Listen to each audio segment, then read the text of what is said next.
Excellencies, dear invited guests, very good afternoon to you all and warm welcome to this FIA seminar in which we will focus on European security order. This event is organized under a national Finnish research network on OSCE studies and analyses, and this network is coordinated by FIA and supported by the Ministry for Foreign Affairs of Finland, which is also currently holding the chairpersonship of the Organization for Security and Cooperation in Europe. And this national network is part of the Europe-wide pan-European network of researchers working on European security and OSCE studies. My name is Juha Jokela, and I have the pleasure to moderate today's discussion here. And my first task is to invite Ambassador Klaus Korhonen as the chairperson of FIA's executive board to provide opening remarks for this seminar. I think that Ambassador Korhonen is a very well-known personality for this audience. He is currently based here in Helsinki in the strategy unit of the ministry. Before that, he has served as the ambassador to the Netherlands, Deputy Director General for Russia, Eastern Europe and Central Asia in the ministry, as well as head of policy planning unit in the ministry. But most recently, he served as the ambassador of Finland to NATO from 2019 onwards. And since April 2023, when Finland joined the alliance, he became the first permanent representative of Finland to NATO. Ambassador Korhonen, please, the floor is now yours.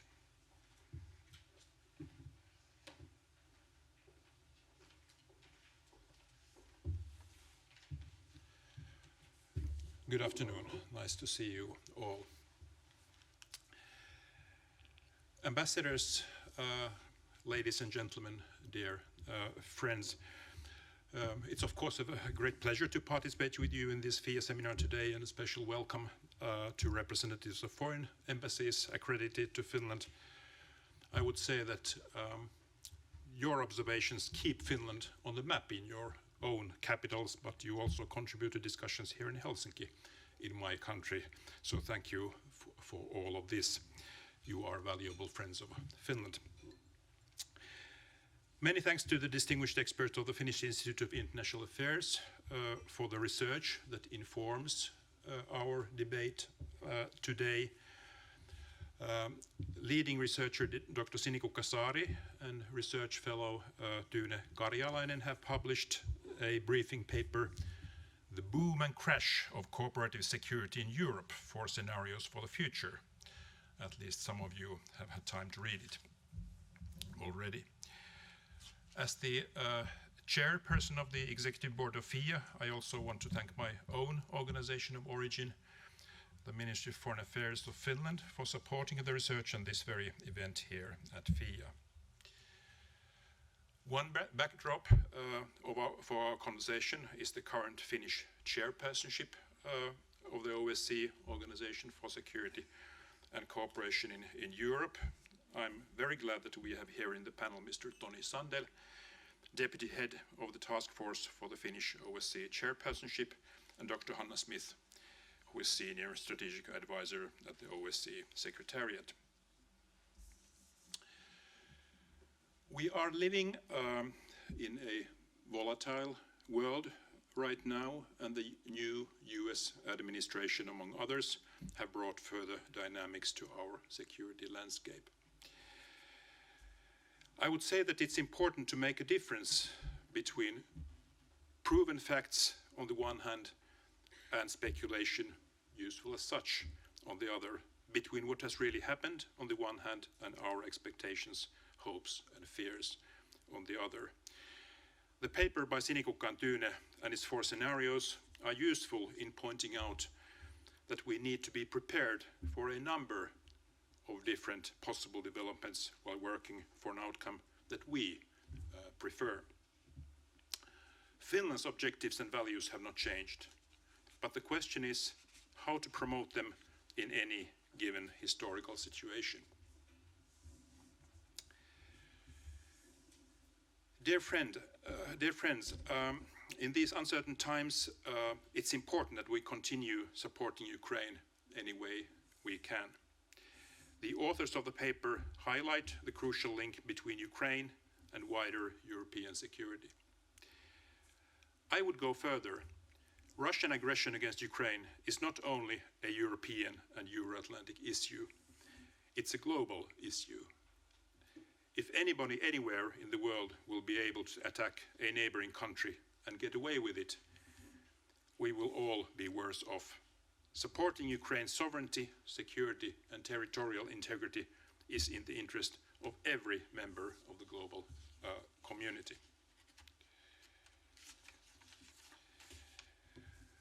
Now, there is a lot of discussion on security guarantees to Ukraine as a result of a just, comprehensive and lasting peace that we all hope for.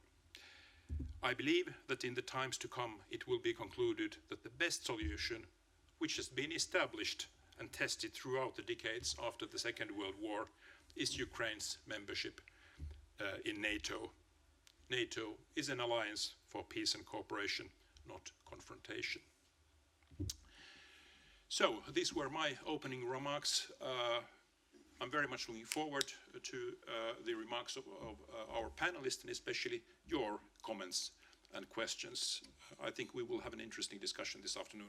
Thank you.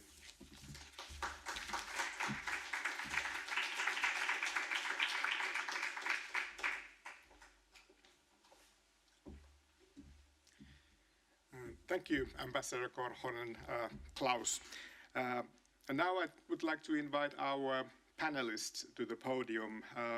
First, Mr. Toni Sandel, you were already mentioned here, the Deputy Head Task Force for the Finnish OSCE Chairpersonship. You have also very interesting and extensive background in different diplomatic functions, from the Council of Europe to the United Nations and the regional wise from Africa to Russia. And we are very much looking forward to your contribution and insights to this discussion. And then we have Hanna Smith, a Senior Strategic Advisor to the Secretariat of the OSCE in Vienna. In Finland, you are known as one of the leading Russia experts of the country. And before your current posting in Vienna, you worked as the Director of the Research and Analysis in the European Centre of Excellence for Countering Hybrid Threats. Warm welcome. And then Tune Karjalainen, our own research fellow. Along European security, Tune's research focuses on EU's foreign and security policy as well as EU enlargement. And Tune has also some field experience. Before joining FIA, you worked at the European Union Advisory Mission in Ukraine. Welcome to the podium as well. And we have agreed with the speakers that actually Tune Karjalainen will start also laying out some of the key conclusions of the briefing paper already mentioned by Ambassador Korhonen as well, and which is structuring this event. And after that, we will hear interventions from Hanna Smith and then Toni Sandel. And we hope that there is plenty of time for discussion also after these interventions. But now I would ask Tune, please, the floor is yours.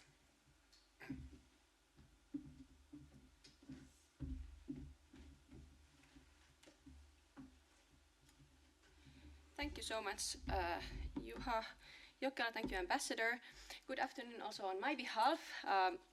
I'll be speaking based on our briefing paper. I'll focus on the future scenarios that we have been drafting with my colleague Sinikukka Saari, the leading researcher here at FIA.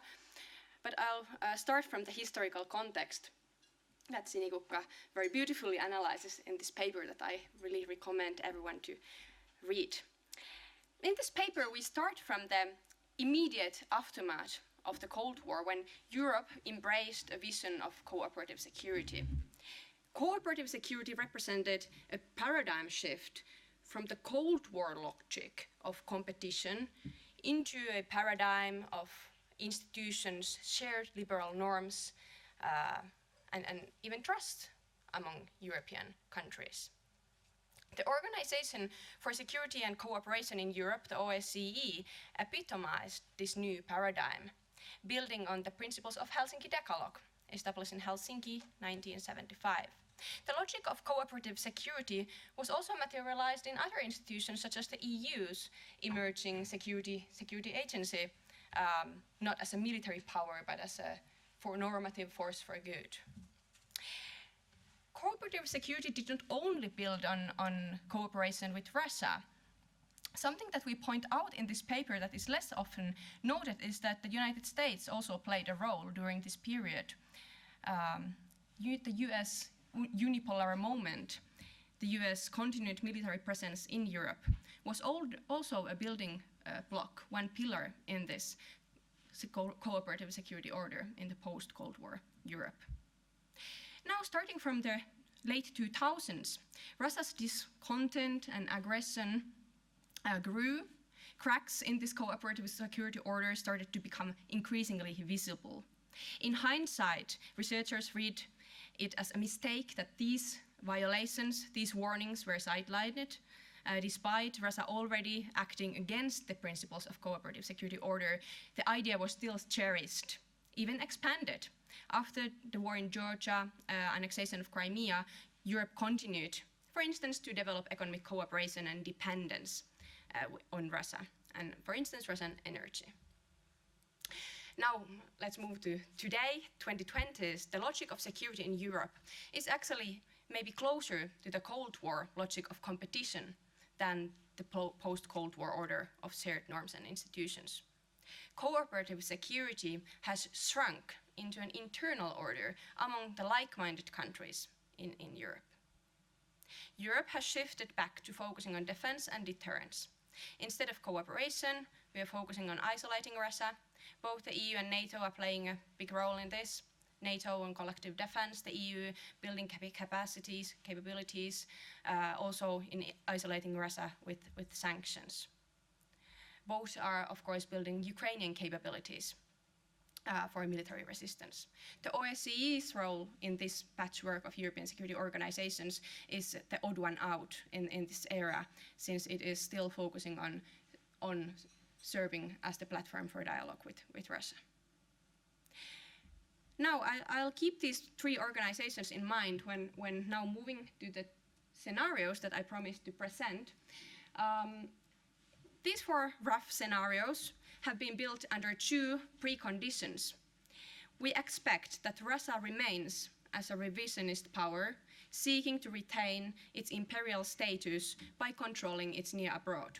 Secondly, we also expect in these scenarios that the US will not return to Europe even after Trump's presidency, but will continue to insist that Europe takes more responsibility for its own security. So we expect that not only one, but actually two pillars of the post-Cold War security order have been changed, maybe permanently, or at least for the time being.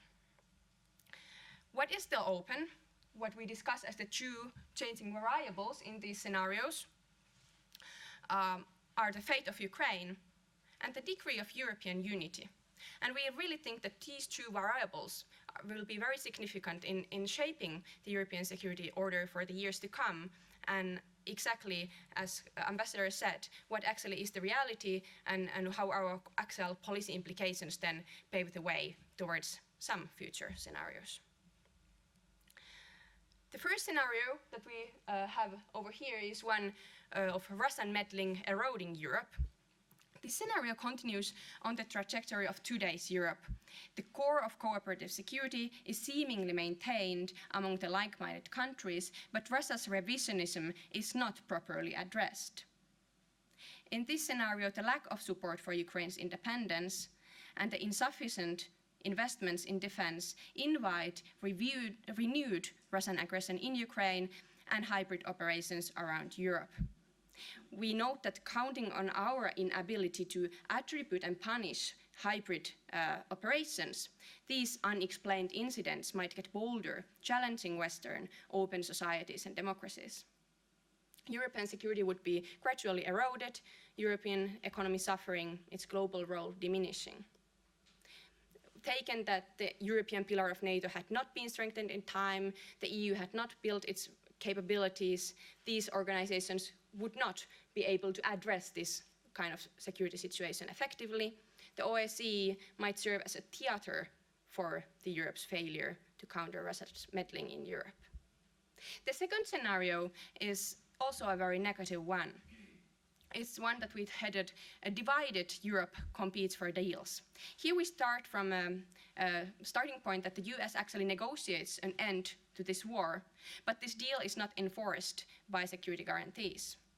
Hence, nothing prevents Russia from continuing its interventions, Ukraine gradually sliding into Russia's sphere of influence.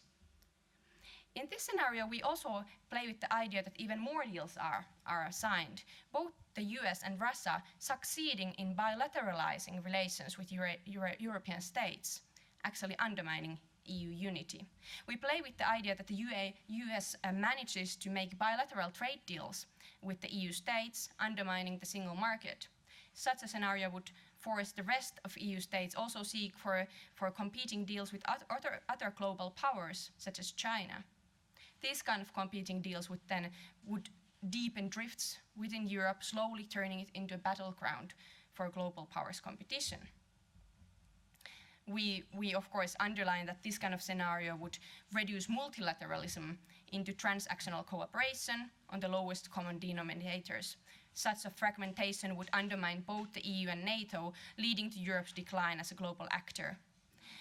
With no interest in multilateral dialogue, the OSCE would lose relevance as well, and the West would be divided into liberal and post-liberal camps.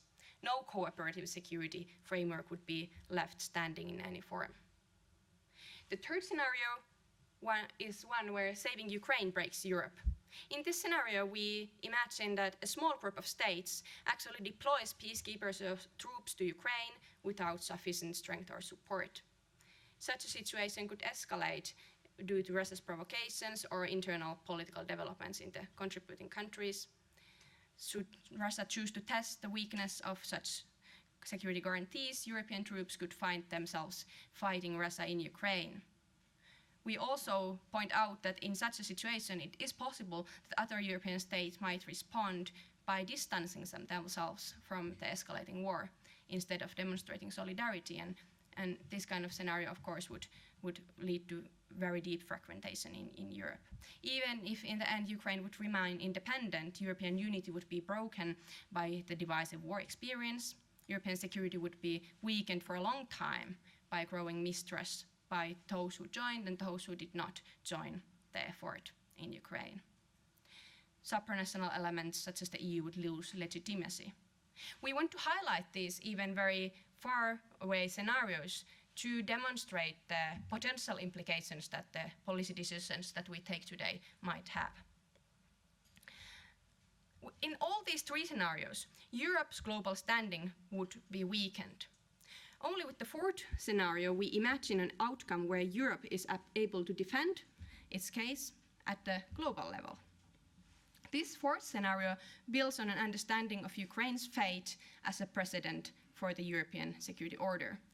We argue that the resolution of the war will either validate or reject spheres of influence in Europe.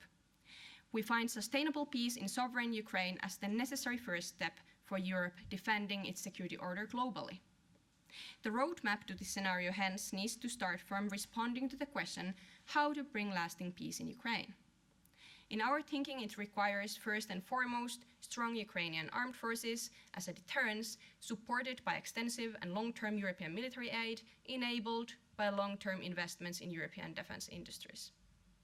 We discussed the role of European troops too, proposing that such troops, maybe an air protection zone, could bolster Ukraine's deterrence, but as already highlighted, such a deployment should be extensive in order to not be counterproductive. Ideally, there would be some degree of US backing and involvement, or even an international involvement in guaranteeing peace. We highlight that integration of Ukraine into European political and security structures needs to be part of a lasting solution. In this scenario, Europe's ability to defend its security order would also revise its relations to the US on a more mutually satisfactory basis. Moreover, we argue that this scenario would enhance Europe's global standing and ability to manage the global power transition that is eventual. Europe's ability to face also non-military security hazards, such as the climate change. It would be better if we face these threats not divided, weak, or war-ridden continent.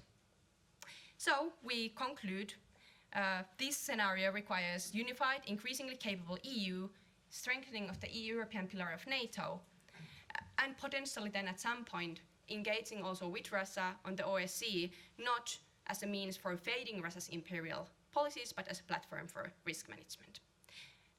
I'm happy to answer any questions and look forward to the discussion. Thank you.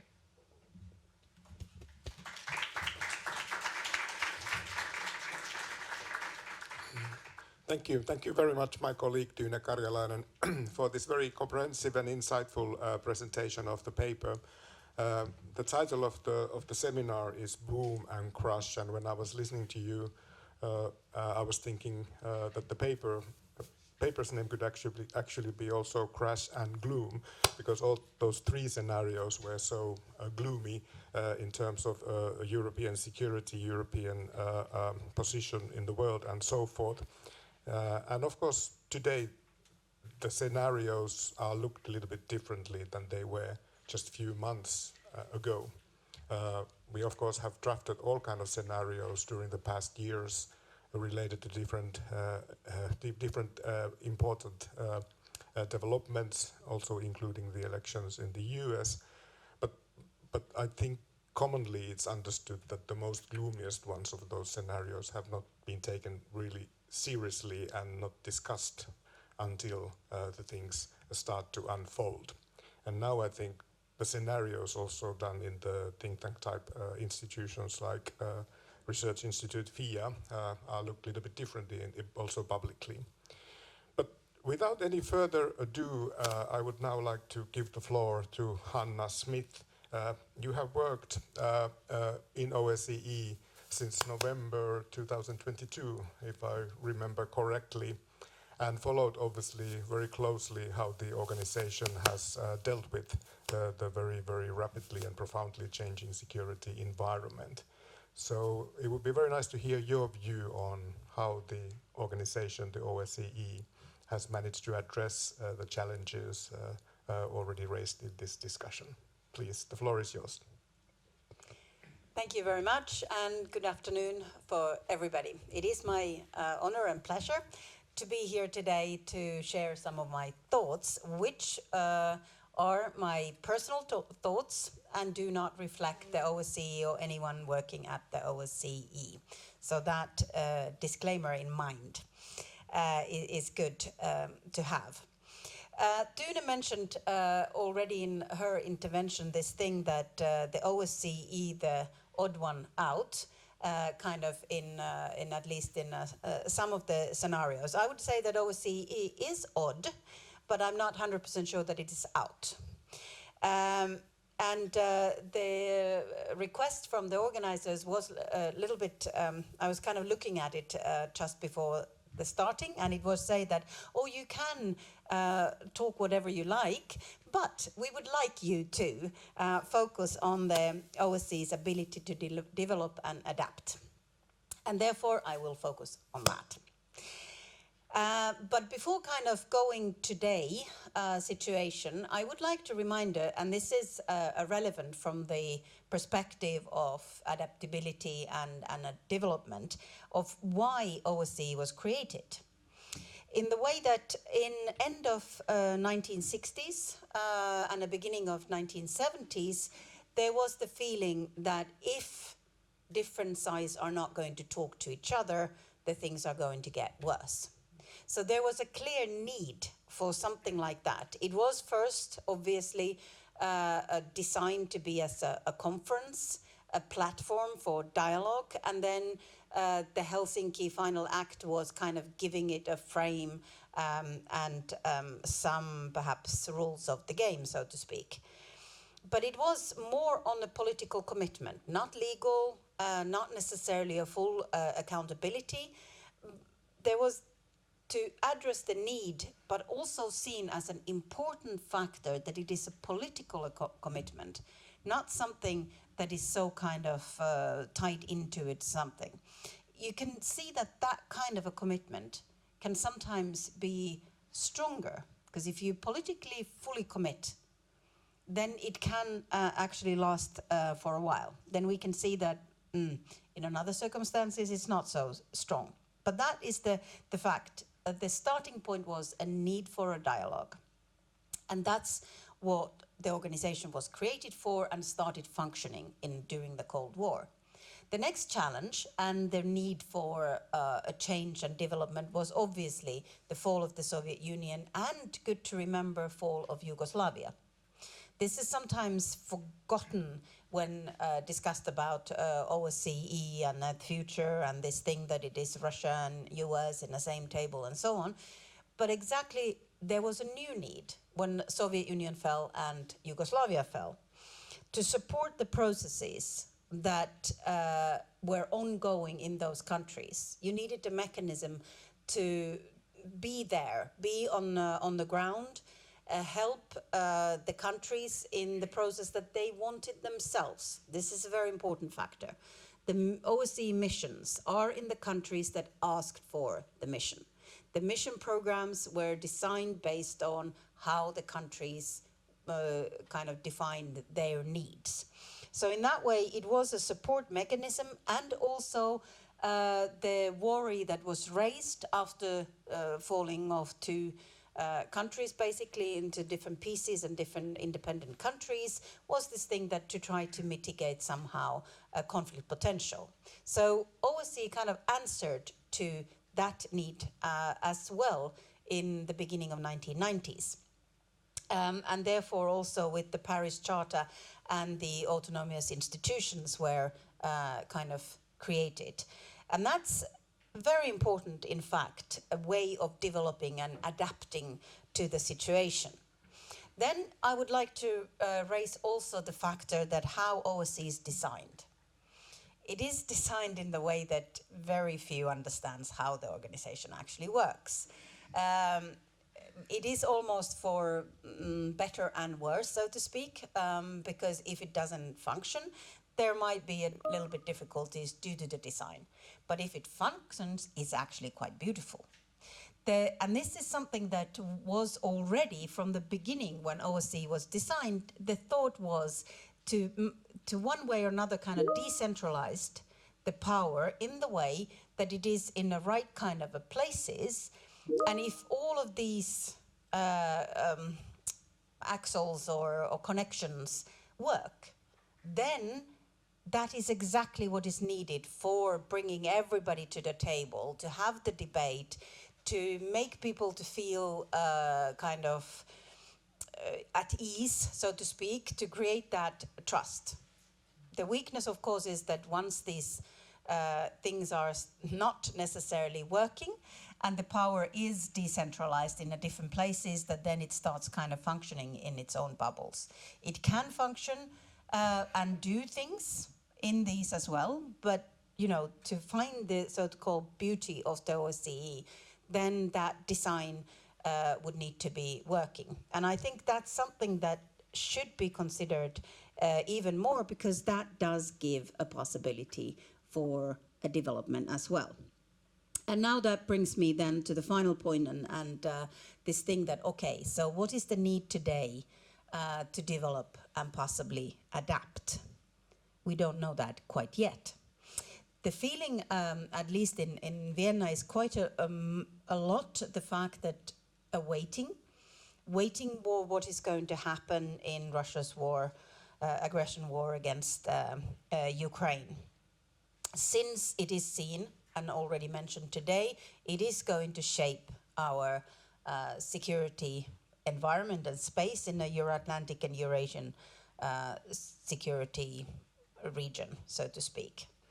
So now, if we're looking at the lessons from the history, we're looking at need, support, prevention, where do we need those kind of aspects? So clearly this dialogue part is still needed. How exactly that should be developed? For example, more on the informal side might be one way to start kind of going about. Then the participating state should in fact start defining more on their needs. How do they want the OSCE to support them in different elements, even so-called West of Vienna countries in that way. So really kind of the process of thinking how OSCE could be used in the new situation would need to happen. And there we need these scenarios like now FIA has created. We need more trend mapping, and something that is not necessarily fully characteristics for the OSCE is a foresight.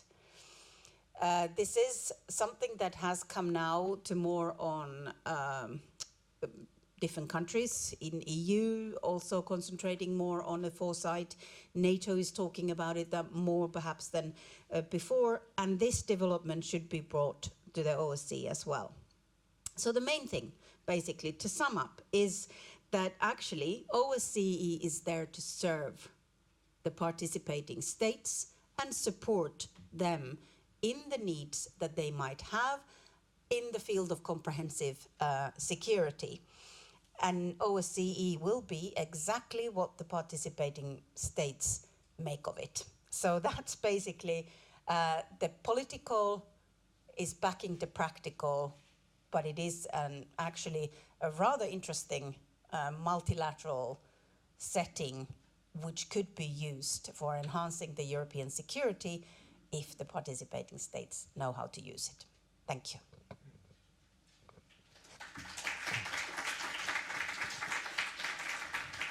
Thank you. Thank you very much, Hanna Smith, for this very insightful analysis, and I think also bringing a bit of positive string to our discussions here. I think this is also what many of us hear when traveling in Europe, and especially Vienna, about the possibilities that there still remains to be used in the framework of the OSCE. But now I would like to turn to Toni Sandel. Finland assumed the chairpersonship of the OSCE in January, and I was towards the end of this year in Vienna, where I had the pleasure to listen to the former Secretary General of the organization, Mark Perintevesenbo's keynote addressing Finland's achievements in steering the OSCE in very important pivotal parts of the history of the organization. Obviously, first the Helsinki Final Act and the process that led to that. But also after the end of the Cold War, especially in year 2092, when the kind of the roadmap for reinforcing the conference to a full-fledged institution was made, Finland played a very important role. And finally, in 2008, the war in Georgia, Finland had the chairpersonship of the OSCE at that time and also was able to steer the organization at that time on European security. And he had very, very high hopes for the Finnish chairpersonship, also that these turbulent times with the full-fledged war in Europe, Finland manages to steer the organization and European security. So it would be very interesting to hear your views, how the presidency views the changing European security environment and the role of the OSCE in it. Please, Toni, the floor is yours. Thank you so much, Johan, and good afternoon, everyone. I think when we took the chairpersonship, when we were elected as Finlanders to chair the organization back in 21, we wouldn't expect that we would take it in a situation as of today. And I think the paper you've drafted very well outlines where the focus now is. It's on deterrence, ramping up European defense capabilities, sanctioning, putting pressure on Russia, and then supporting Ukraine. That's where the focus is. When it comes to the OSCE, I would be on the optimistic side. I get back to that later on. But that kind of, it doesn't mean, and that the other, it's a zero-sum game in a way, what Russia is doing in Ukraine, but it's not a zero-sum game when you talk about the more comprehensive concept of security and cooperation in the OSCE region. We have to recall that it's one participating state that is violating basically all the principles that were agreed in Helsinki in 1975. So that's the starting point. We don't want to throw the baby with the bathing water. There is still need for cooperative security in many fields, and the OSCE is kind of an exemplary in bringing the comprehensive concept of security. Already in the Helsinki Final Act, there was linkage between the human rights and the so-called hard security, but also environment, and that's something that we should be working on and keeping in mind that there are other issues that we need to tackle at the same time, and that way we remain resilient, which is the kind of our umbrella theme of the chairpersonship. Maybe I outline just quickly, just to kick off the conversation, such kind of, or to leave room for the conversation. Our priorities for this year, it's certainly number one is supporting Ukraine as the chair of the OSCE. It's not an organization for building deterrence as such. It's a diplomatic means that is being used every week in the Permanent Council in Vienna. There's an agenda item number one is Russian aggression in Ukraine, and the overwhelming support to Ukraine is witnessed and every week in Vienna in this ambassadorial setting. So that's number one. Then we have guiding kind of principles is respect to the principles. That's definitely words that you defend in a way with arms in supporting Ukraine, but there's a diplomatic work that is needed all the time. Most of the participating states do agree with the core principles of the OSCE on sovereignty, territorial integrity, on inviolability of borders, on peaceful settlement of disputes. So that's something that we keep up. We're going to have a big conference coming up on the 31st of July here in Helsinki at the very place of the birthplace of the Helsinki Final Act at the Finlandia Hall. Second issue is to respond to current challenges. So Hanna already alluded to the operational work that the organization is doing, and that's what we are going to step up with the Helsinki Plus 50 fund that we will establish together with those countries who want to see the OSCE principles in action with the concrete operational work on the field. And then the third issue is the dialogue that as well was referred by Hanna. So the OSCE is the place for dialogue, and the discussion needs to take place at some point on the future of the OSCE, and that's what we are kicking off and starting to have little by little. And there are many issues that we will discuss. It is clear that whatever the future European security looks like, whether it's built fully on deterrence on the full border from northern Norway to Turkey, it will require some kind of a communication between the line. There needs to be, you mentioned, Tune, the risk management aspect of it. So at very minimum, there needs to be risk reduction and discussion taking place. It can go up to confidence building, and then it should at some point go to arms control discussions. Now, when there's a spiral of taking place, and the OSCE is very well placed for that kind of a conversation. So certainly we see a role for the OSCE and in general for the rules-based multilateral organizations that we need to really defend. Thanks.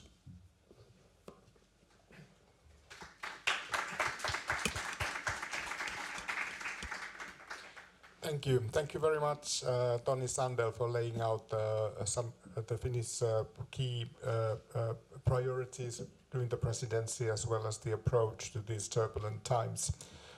We now have plenty of time for a discussion, 45 minutes, and I would urge and ask the audience here today, you can present questions or comments also to the the analysis already presented here today.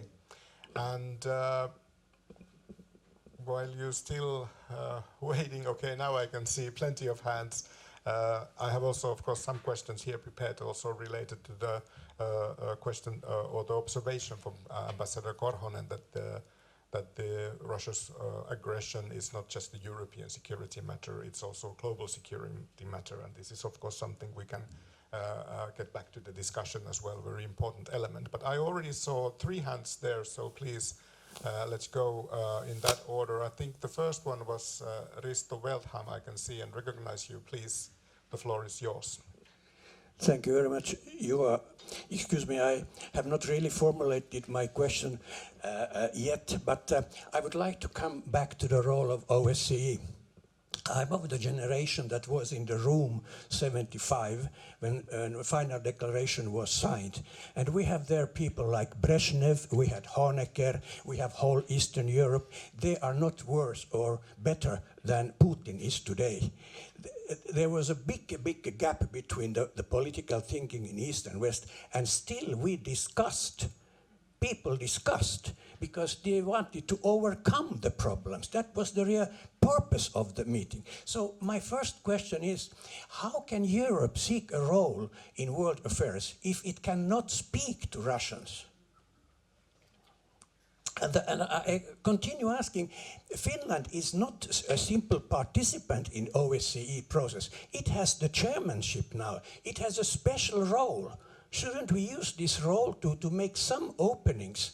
I understand that during the presidency year, the president country organizes a foreign minister meeting normally in its own capital. I have understood that Finland has refused to do that because we don't want to invite Russian delegation to Finland. Is that true or not? I don't know. But where is our role in European affairs just now? That is my question. Thank you very much. Thank you. Thank you very much for these questions. I saw also 2 other hands. Maybe we take a couple of questions and then we get back to the panelists. So the mister in the middle, now I cannot recognize you. Please introduce. Good afternoon, everybody. My name is Vitaly Martinyuk, Counsel of the Embassy of Ukraine in Finland. Thank you very much for your presentations. Of course, as a Ukrainian, I have a lot of questions. But many world leaders are trying to find answers on these questions and possible solutions. So today I would like to pose just 2 of them with regard to today's presentations and today's issues to be discussed. The first one to Tune Karjalainen. If you have to choose one of these 4 scenarios today to propose the most probable, what is that scenario? And the second question to Hanna Smith, maybe, or maybe to Tony. In 1975, a lot of European countries signed the Helsinki Final Act. After that, the OSCE took very long way to become an organization, to move from conference to the organization. But taking into account the today's situation, taking into account the possible prospects of further development of situation in Europe, taking into account the current role of Finnish chairpersonship to relaunch, reload the organization, and as far as I know, that the work to propose some changes to the organization started. So taking into account all these things, how do you think, what it is necessary to do to prevent the movement of the OSCE to the conference back? Thank you. Thank you very much. And then I would take the third one, also the gentleman in the back row, please. Thank you very much. I'm Braz. I'm the Deputy of Brazil here in Helsinki. My question is to Tune. And but before, let me thank FIA for organizing this event and the remarks of Ambassador Korhonen. Thank you very much. Tune, you congratulations on the paper. It's a very good scenario analysis, and I see that most of your scenarios go into the direction of fragmentation or perhaps validation of these spheres of influence that you described. At least 3 of those scenarios goes in that direction. I was hoping to hear your views on Finland's role in these worst case scenarios. How do you see Finland's position in case some of the scenarios come about? Thank you. Thank you very much. I think we have now plenty of rather difficult questions as well to answer, but very insightful ones. And I was wondering if we start, if we go with the same order, and there were at least 2 direct questions for Tune and then also direct questions for Hanna and Toni. Of course, you can comment all the questions as well. But Tune, please, the floor is yours. Thank you very much for the questions. Maybe let me start with the first one about speaking with Russia, about the dialogue. Maybe something that we highlight with Sinikukka, and I think this is, I might be stealing Sinikukka's thinking here, is that dialogue is useful when it's coupled with deterrence. Engagement is useful when it comes from a strong position. So the question is, do we engage in discussions because of wishful thinking or from a strong position? And I think it's when Hanna said that the OSCE is what the member state or the participating states make of it. I would say the OSCE is also what the context makes of it. If the context is of weak Europe, Europe that is not prepared, Europe that is not defending itself, the OSCE is then part of the problem. Then the dialogue is part of the problem. It is legitimizing violence. It is making aggression ambiguous or Russia's violations ambiguous. But if Europe is defending itself, if we have strong and unified Europe, then discussion, dialogue, and OSCE are relevant and needed. Then it's the need piece in the puzzle, right? The most probable scenario I would choose between the first and the last one. So the first one, Russian meddling eroding Europe, is one of business as usual. So it's where we are not right now, right? We are not prepared. The deterrence is not sufficient in a way. We see it in Ukraine. The deterrence was not sufficient. Our strategy was not working. Our security order did not prevent the war in Europe. But now we also have, I guess, opportunity to make it to the last scenario, which is the strong and unified Europe. And what we highlight in the paper is that it is Europe's make or break it moment. So we think it's very necessary that we make it to the 4th scenario, because it's not only about Ukraine's security, it's about Europe's security for a very long time. About the last question about Finland's role, maybe this is something my colleague from the Foreign Ministry can comment on, but of course our understanding is that Finland has played its role in deterrence and defense in a national capacity, trying to avoid the scenario where we are too much relying on wishful thinking, at the same time emphasizing that we need to have unified Europe and joint action. That's why Finland is, of course, focusing on, very much as highlighted, defense cooperation. And this is then part of the last successful scenario. And I assume all small states see the danger in bilateralizing any foreign relations, so avoiding the second scenario of deals breaking Europe. Maybe just my last point would be that something to highlight also for Ukraine, for resolving this war, is that what we need to differentiate is the short-term risks and the long-term risks, and there are no risk-free choices. So even when we try to make it from the dangerous scenarios to the success or the least dangerous scenario, it includes some risks. We just need to balance between the short-term risks and the long-term risks. Remaining passive might seem risk-free in short term, but it might be risky in long term. And that's why, in order to make the long-term kind of scenario least risky, we might need to take some risks in short term. Thank you very much for very good but also challenging questions, I have to say. I think I take a little bit help from a Chinese proverb, which is saying that strategy with tactics is a slow path to victory, and tactics without the strategy is the last you hear before the defeat. So, and I think this is comes down to a little bit on this dialogue question, in the way that dialogue for just having a dialogue is not necessarily the way to go about. You have to have a strategy for why to have a dialogue and how to have it.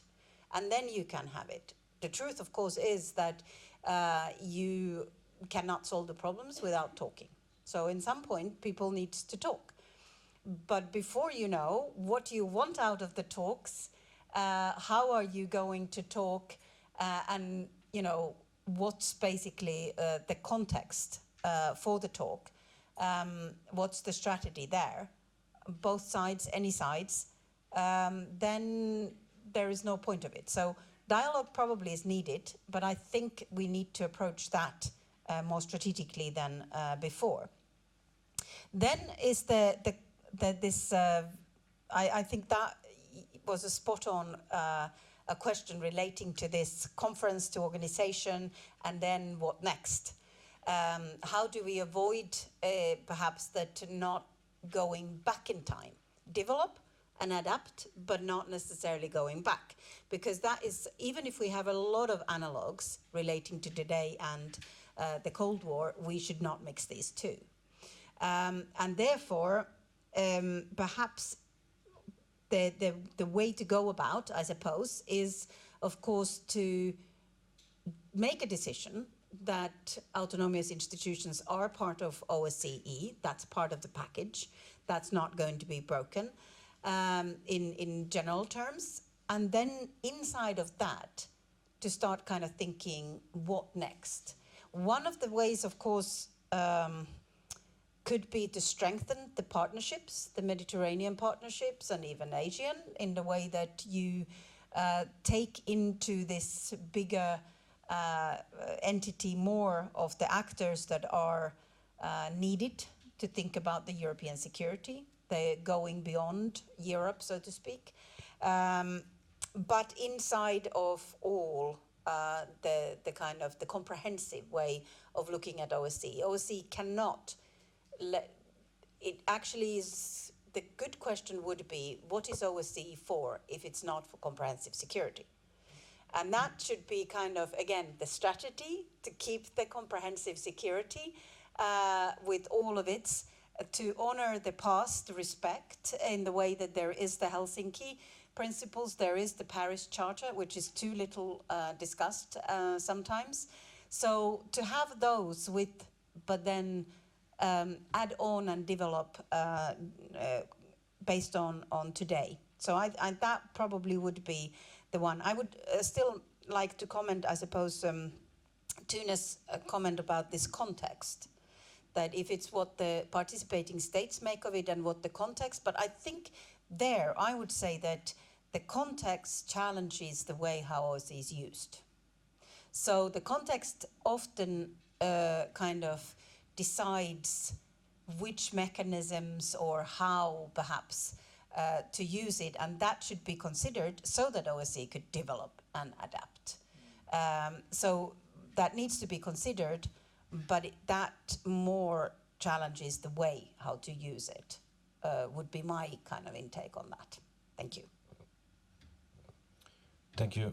Maybe first to take the question also to continue on the how to avoid the OSCE going back to the conference mode, and I think that's a very relevant question. Also, looking at the organization and having worked with many other organizations, it has still lots of remnants from the conference-based kind of way of doing things. So there is a lot one can do. And there the key for Finland are the autonomous institutions to ODIHR, which is for the human rights, and then for the national minorities, the commissioner, and and then you would have for the press freedom, but also the field missions that are doing valuable work, and as Hanna said, connecting them to the principles and having the kind of clear vision, what are you there for, is something that we want to contribute to also to the Helsinki Plus 50 funds, and taking the opportunity also to for any embassy representatives here to encourage your capitals to contribute to that fund. So that's something. And then on the dialogue, I think Hanna had a good. It's about strategy. It's about timing. Very much so. Thinking going back to 2021, there was an initiative to start that dialogue. Is that dialogue timely now? These are the questions, and what's the strategy to get there? I already alluded for dialogue that for confidence building and risk reduction, that's important. And of course, in Vienna, there is discussion going with the chair, with all the participating states all the time. On the question regarding the ministerial conference that will be held indeed in Vienna, the decision was taken in the last ministerial in Valletta in December.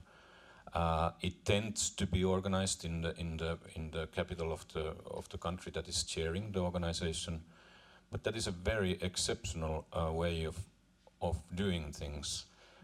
Compare it to NATO, compare it to the UN, compare it to the EU, compare it to the Council of Europe. It's the headquarters where it's the city that is, it's the country that is hosting the organization that organizes the events. So you may read it also as a part of that. We try to kind of also modernize in a way how the organization functions. It's a very much cost question as well, actually, because everything is ready in Vienna for this to be organized. But instead, we will send a very clear and loud message in 31st of July on the Helsinki principles particularly, and all the participating states are welcomed not at the political level, but official level here in Helsinki. Thank you. Can I continue? Just quickly, I would like to say that is actually to use the possibility, which is in kind of OSCE's possibilities, that the chair can have it either in their own capital or in Vienna.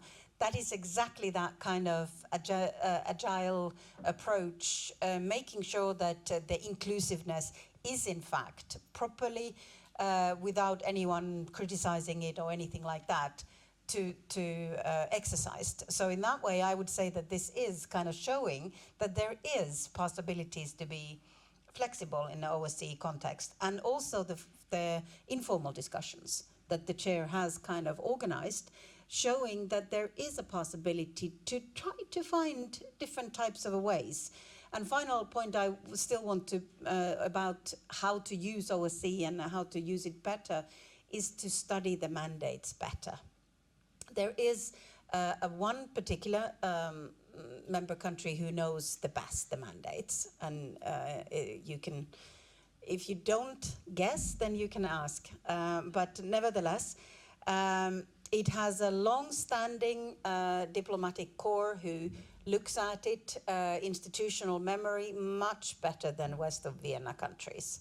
And this, if the West of Vienna countries want to strengthen the OSCE, they start studying the mandates and then arguing how OSCE should do things, what is meant in the different places. All the mandates from the 1990s are the valid ones.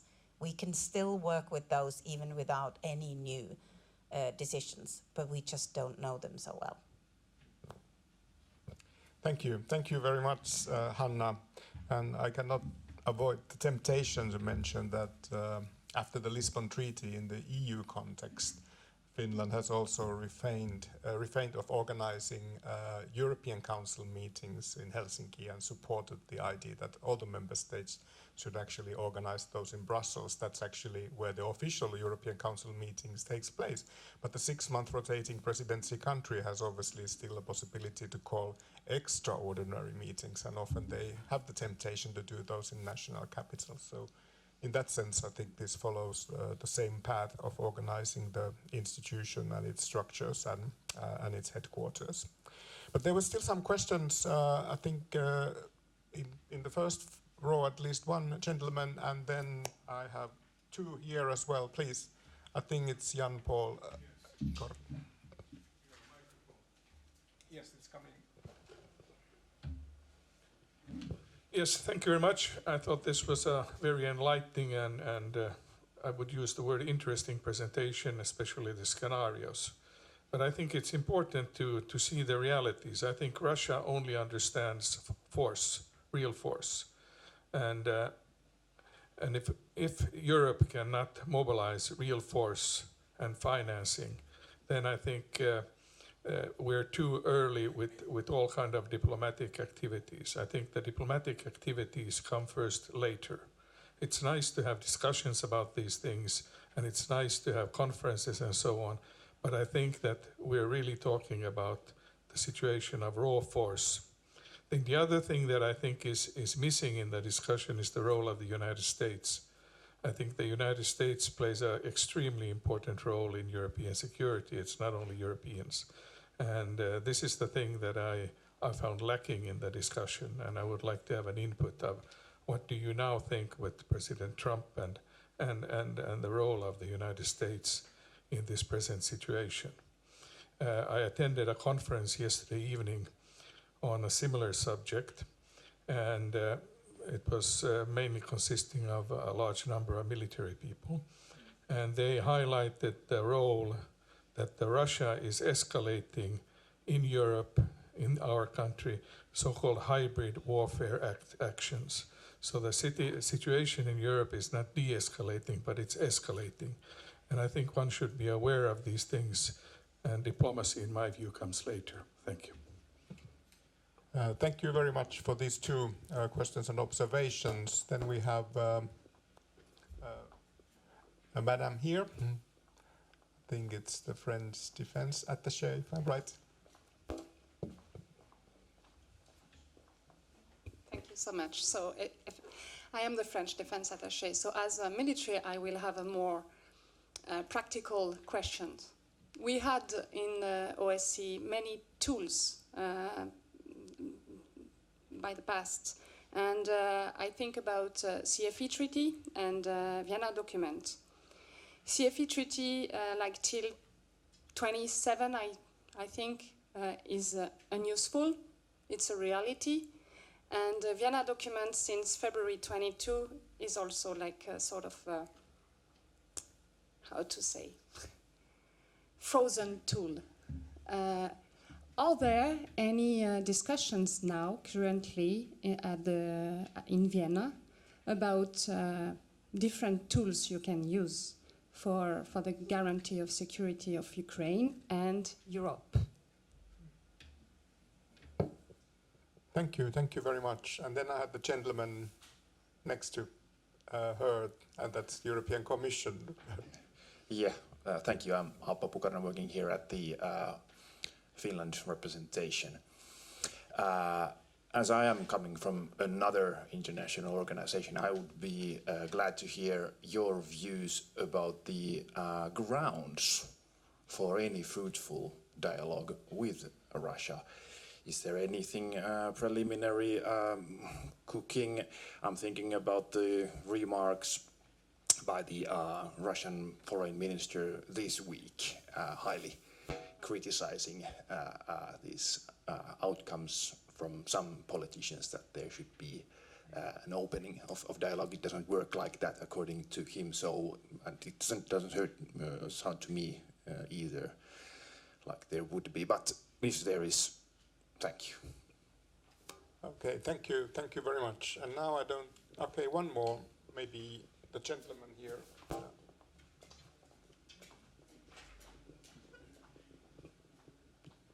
Thank you. My name is Veli-Pekka Lehto. I'm following the discussion from the sidelines. I have, it's kind of a hobby to follow the foreign policy, and I have been a frequent visitor here at the FIA meetings.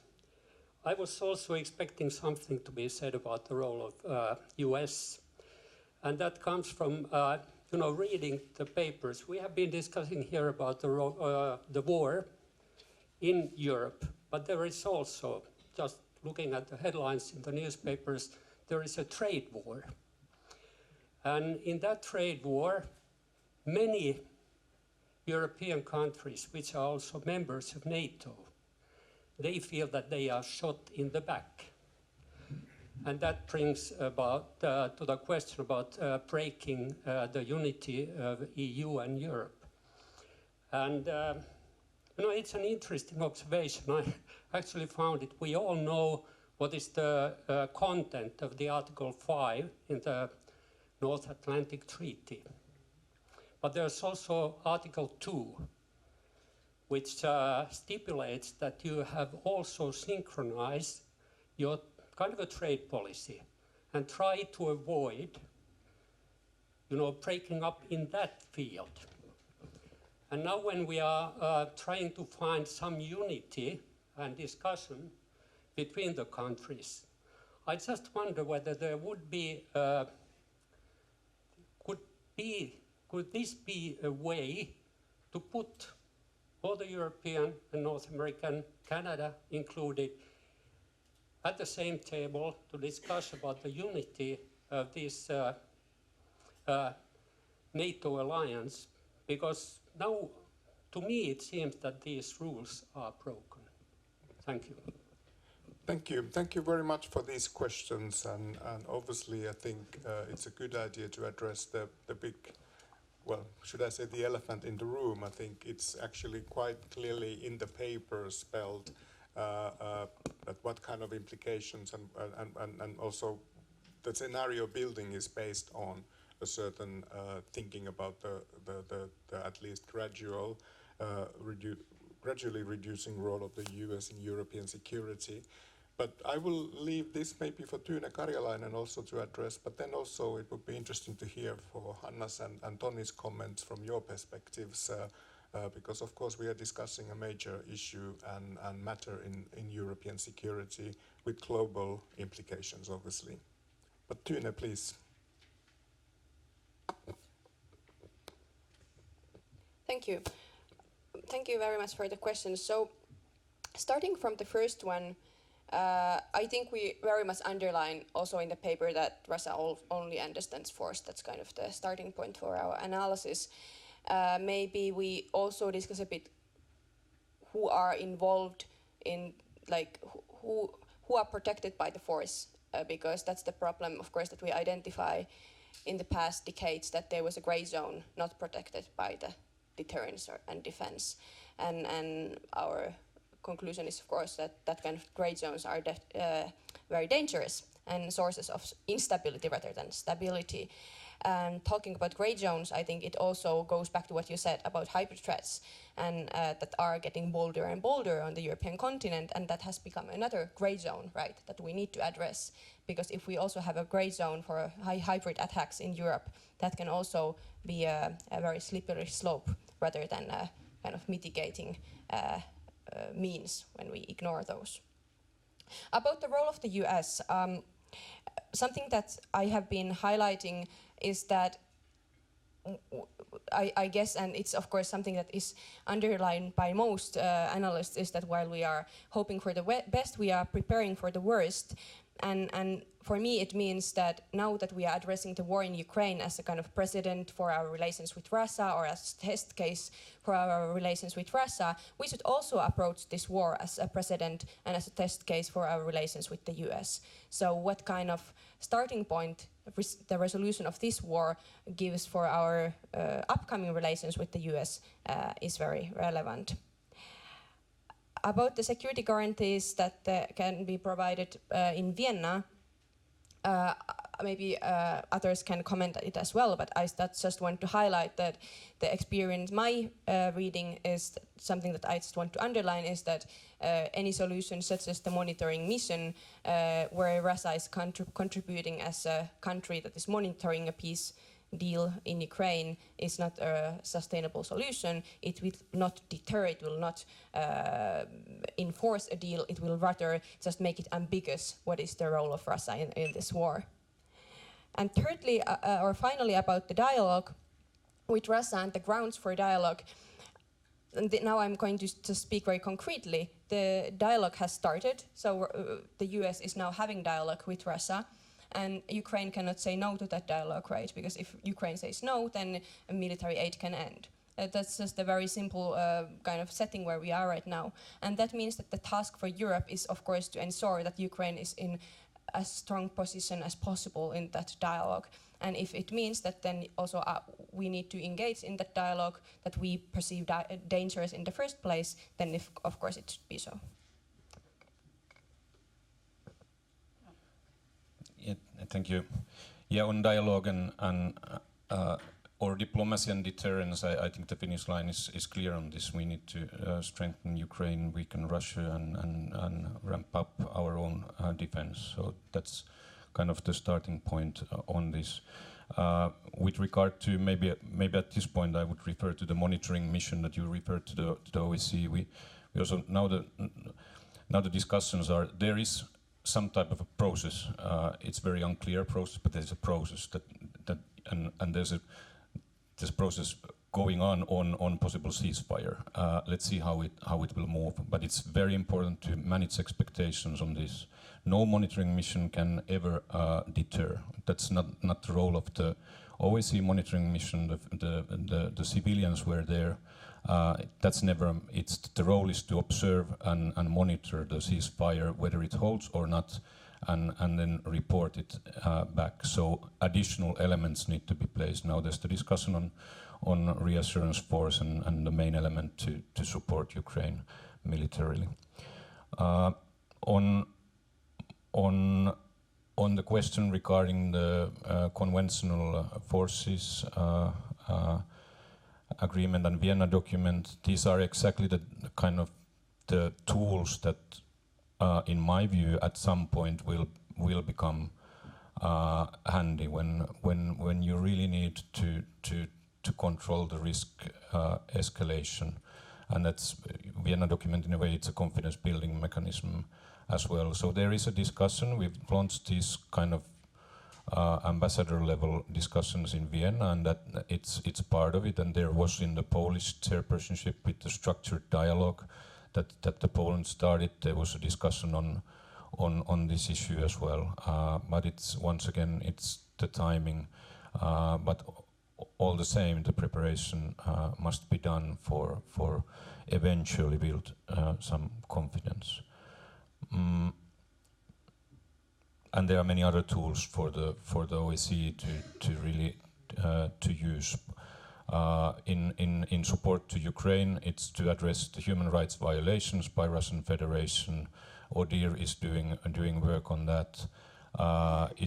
There's a special program for Ukraine in Kiev, supporting certain projects in the area, and then the political support that is voiced out on a weekly basis, and certainly our chairperson in office, Minister Valtonen, has been very active on this.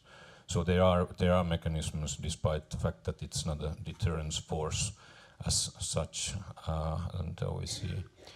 On the U.S. role, indeed, it's the big one, and that's the discussion. I take it as a comment. There's some kind of there's a lot of things happening. There's also there's a lot of noise at the same time that we just have to be patient and try to see over the noise what is actually happening. With the OSCE, I have nothing to report about really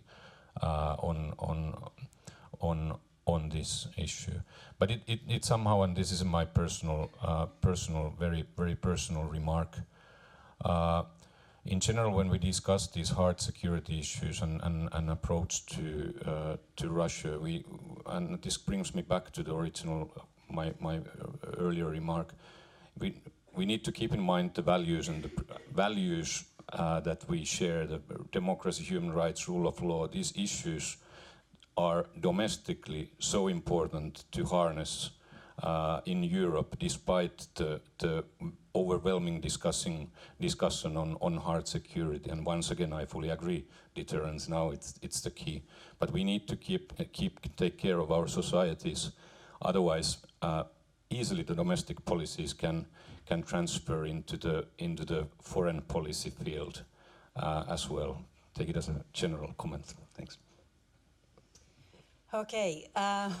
Very many interesting things. I'm trying to get this a structured way.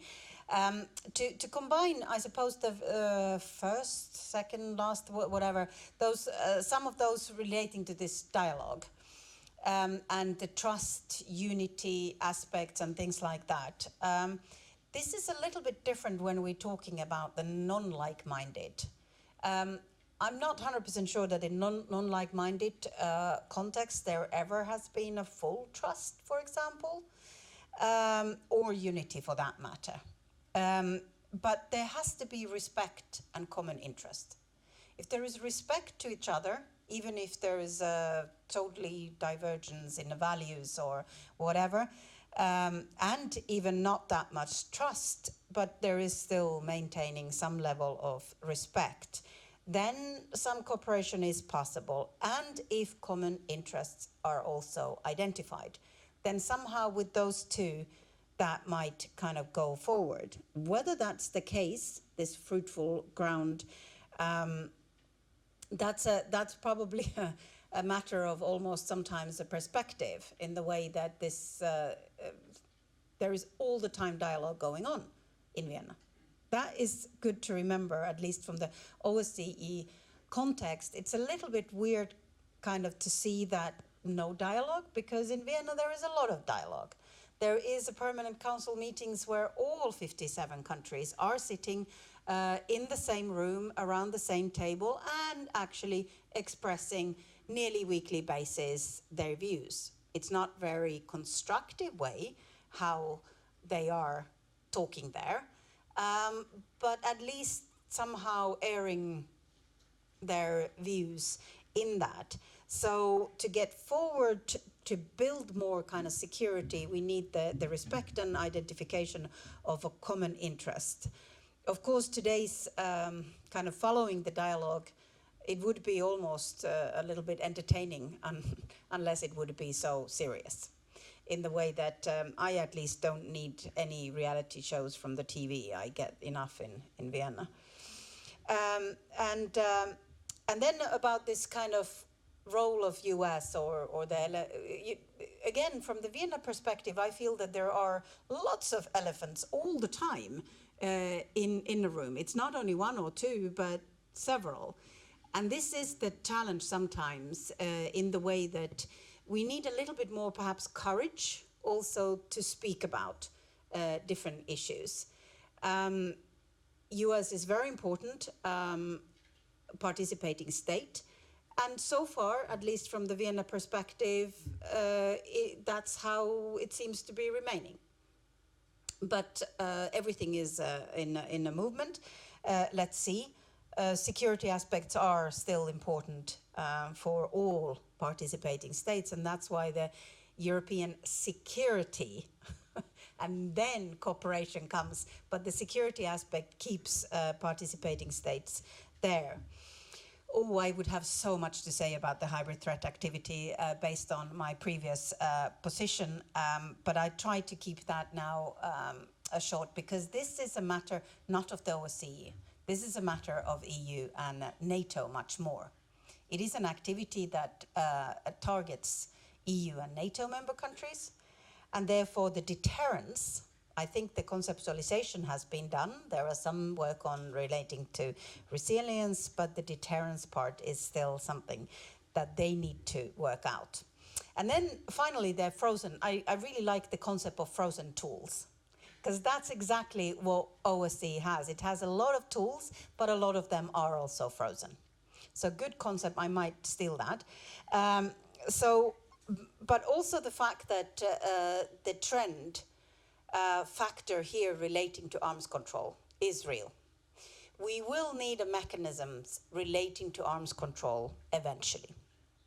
And there, I would say at least the Vienna document could be a really good base. So again, everybody go home and start reading the document because most of us probably don't even remember exactly what is in there. Knowing that there is a Vienna document, that it could be useful and something to do with arms control. But give us the details.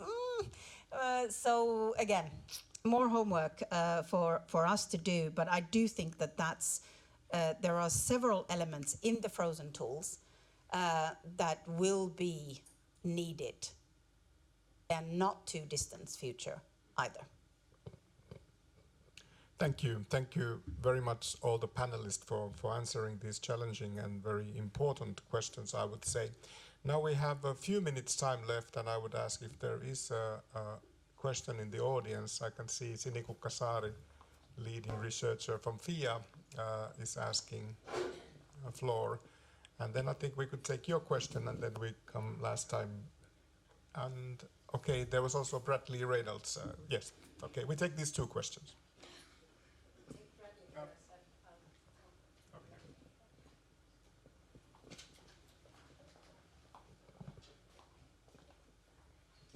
Hi, thank you. I'm Bradley Reynolds from Historians Without Borders.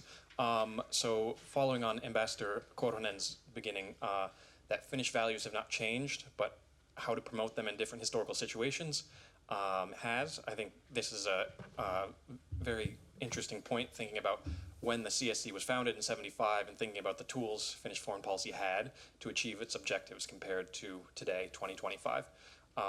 So in this fourth ideal scenario that Tune and Sinikukka have brought up, I think I would just ask to kind of, from all of the discussion, is how can Finland use the OSCE to kind of achieve this ideal scenario?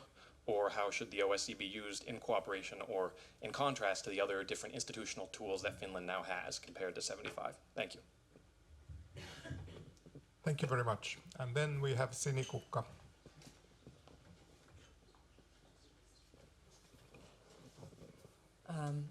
Well, first of all, I would like to thank a very lively and fun debate, actually. And I think when we were writing the paper, we also started from thinking like, you know, what worked in 1975 and how we got there and what could be useful in today's situation.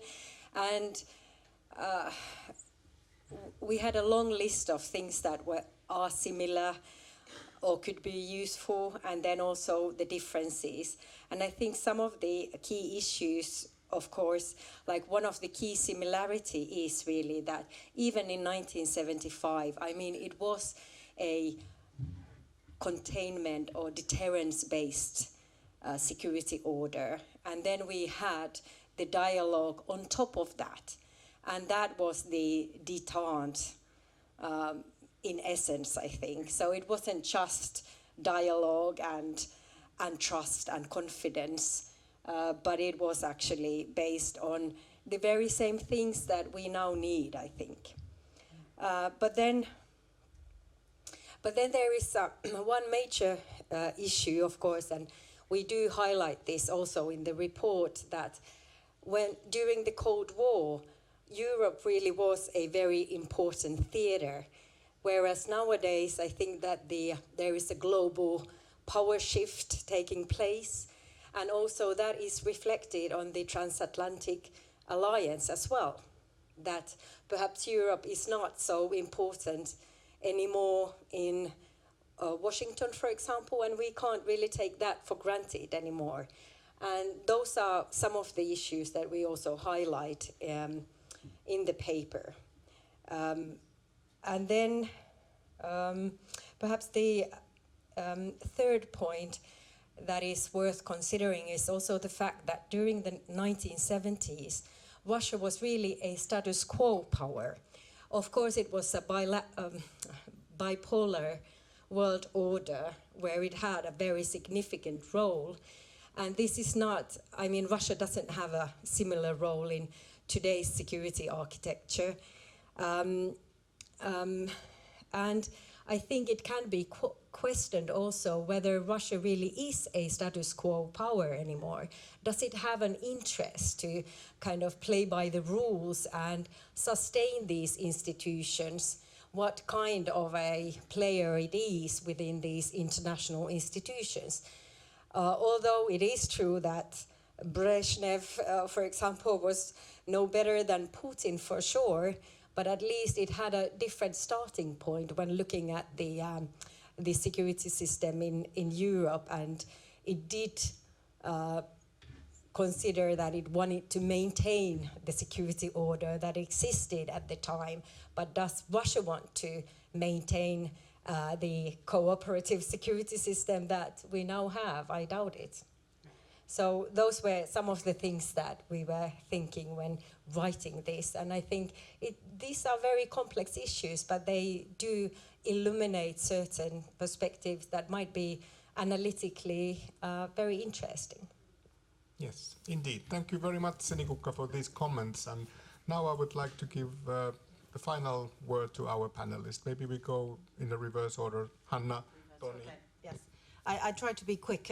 Thank you, Sinikukka. Thank you, Bradley, although your question goes more to him than actually to me. But in general terms, I would still stress, whether it's Finland or someone else participating state, is that there is a lot of possibilities how you can use in a multilateral setting OSCE, whether it is to get an information, to feel the pulse on a non-like-minded a setting, get a little bit different angle than in the EU and a NATO context, but push exactly in that context your own interests. So that would be in general, not only Finland.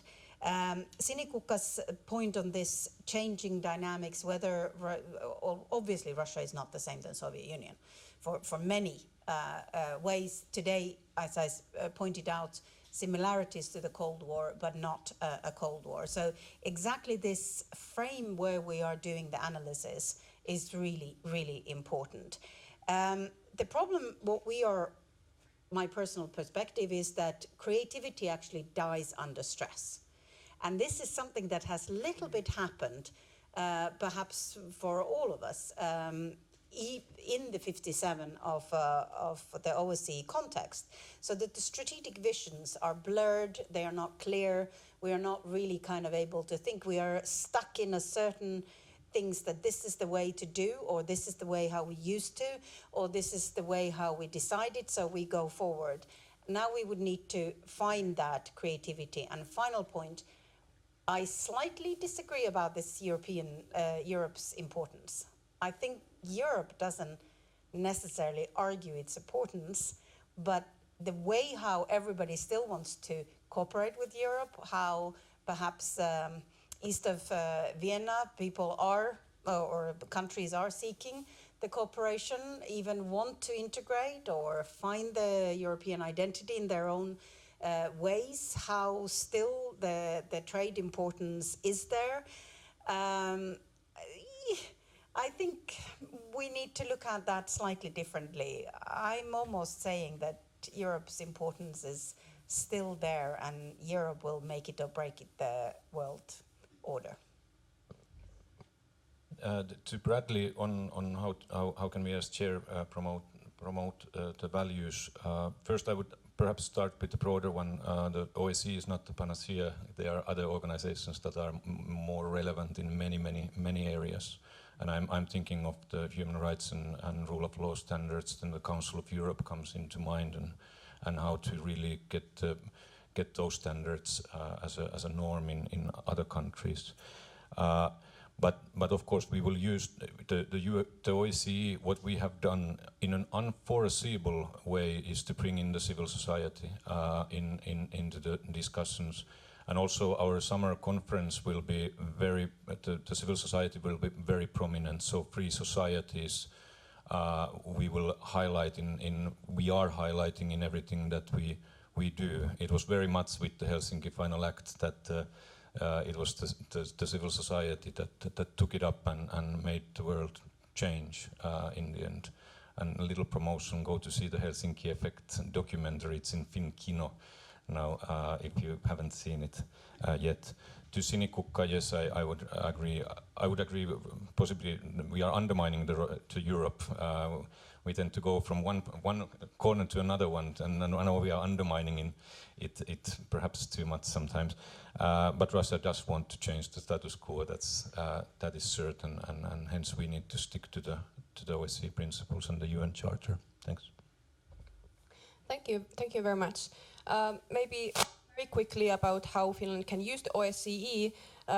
I'll just highlight the one point that I find very relevant is that, of course, the OSCE serves as the framework where Russia can be held accountable in front of other participating states. And that dialogue where the accountability is and the war crimes are brought up every time the participating states meet, that it still has value. Then maybe I can just clarify a bit what Sinikukka meant, or what we meant about the global power transition. Our thinking was that with the rise of China, with the rise of global South, BRICS states, we cannot rely on the old logics of Eurocentric world and European power. For instance, the UK and France representing us at the UN Security Council. So we cannot just, because these states will become small states, right? When the global power transition will be in favor of the global South. So we actually need to act together if we want to somehow remain relevant when the global power transition gradually evolves. And one final point that I think is very relevant, since you mentioned the UN Charter, is that also Europe's kind of great moment when we actually had a very influential Europe was built on an era of multilateral world order upheld by the US. And if we don't have the US upholding the multilateral world order, if we have a risk of the US kind of actually starting to act against the multilateral order, that will also decline the Europe's role globally. Thank you. Thank you very much, Tune. Thank you very much, Toni and Hanna. I think Tune's last point also underlines the importance of what happens in Europe in light of what Ambassador Klaus Korhonen said in the beginning, that the Russia's war of aggression is not just a European matter, it has global implications. I think we have had a very successful seminar. I think 1.5 hours went very quickly with these presentations, and also very active discussion with you, dear audience. I think it's very useful also have the diplomatic missions with us every now and then to discuss very important matters. My key takeaway is from this event and from many other events where we've been addressing the different scenarios, also now including the uncertainties related to the US, that whatever scenarios, how dramatic, how positive we draw, they all seem to point out one key conclusion. Whether we use the label European unity, whether we use more powerful Europe, whether we use the phrases of European strategic autonomy, European sovereignty, what we've been discussing over the past years, all of these scenarios, that's the way forward, basically.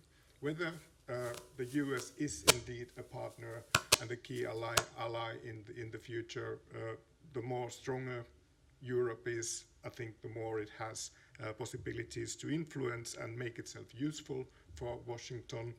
Should there be more uncertainty, obviously more autonomous capabilities for actions are needed. So I think this is something what often comes out from many of these scenarios, and of course what has now changed is that some of the capitals which have been reluctant and hesitant to discuss these matters, the most so-called transatlantic ones, are now very actively doing that, including Berlin and London. So I think there is really a big change potentially going on in terms of building more capable Europe to build European security as well as global security. This event is now closed. There will be a recording of this event later in our webpage, and I thank everybody for your participation, and I wish you a very nice afternoon. Thank you.